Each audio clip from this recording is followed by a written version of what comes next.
अगर आप भी एसी रिपेयरिंग, होम मेंटेनेंस या फिर कंस्ट्रक्शन का काम कर रहे हैं या इसके अलावा कोई भी काम कर रहे हैं, सऊदी अरब में है, दुबई में है या किसी भी गुल्फ कंट्री में, अरब अमारात में है, किसी भी गुल्फ कंट्री में है, तो आप अपना बिजनेस किस तरह ग्रो कर सकते हैं। क्योंकि अभी भाई आपको भी पता है इंटरनेट का दौर है। हर बंदा जिसने काम करवाना है ना, सबसे पहले गूगल पर जाता है और वहां पर जाके सर्च करता है। और गूगल पर आपका बिजनेस होने के लिए आपकी वेबसाइट होना लाजम है। और अगर आपकी वेबसाइट नहीं होगी तो आपका बिजनेस गूगल पर होगा ही नहीं। और उस बंदे को जिसने काम करवाना है उसको कैसे पता चलेगा कि भाई ये बंदा भी काम कर रहा है। और जब उस बंदे को काम का पता ही नहीं होगा कि आप भी मार्केट में बैठे काम कर रहे हैं, तो वो आपसे कैसे राब्ता कर सकता है। इसलिए भाई अभी क्लाइंट आपके पास चल के नहीं आ रहा, लेकिन आपको क्लाइंट के पास चल के जाना है। और इस काम के लिए आपको बनवानी पड़ेगी अपनी वेबसाइट। क्योंकि वेबसाइट आपकी जो गूगल पर होती है क्लाइंट के सामने आती है। क्लाइंट अगर एसी रिपेयरिंग के बारे में सर्च कर रहा है, होम मेंटेनेंस के बारे में गूगल पर जाके सर्च कर रहा है,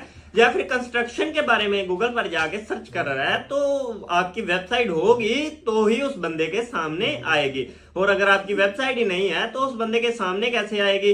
तो भाई अभी इस बात को समझें कि अभी दौर जो है वो बहुत फास्ट चल रहा है, तो आपकी वेबसाइट होना लाजम है। गूगल पर आपका बिजनेस रजिस्टर्ड होना लाजम है। और गूगल पर रजिस्टर्ड बिजनेस तभी होगा जब आपकी बकायदा वेबसाइट बनी हुई होगी। तो इसका बहुत ज्यादा आपको नुकसान हो रहा है। नुकसान किस तरह हो रहा है ये भी मैं आपको बता देता हूँ। भाई अगर आपकी वेबसाइट बनी हुई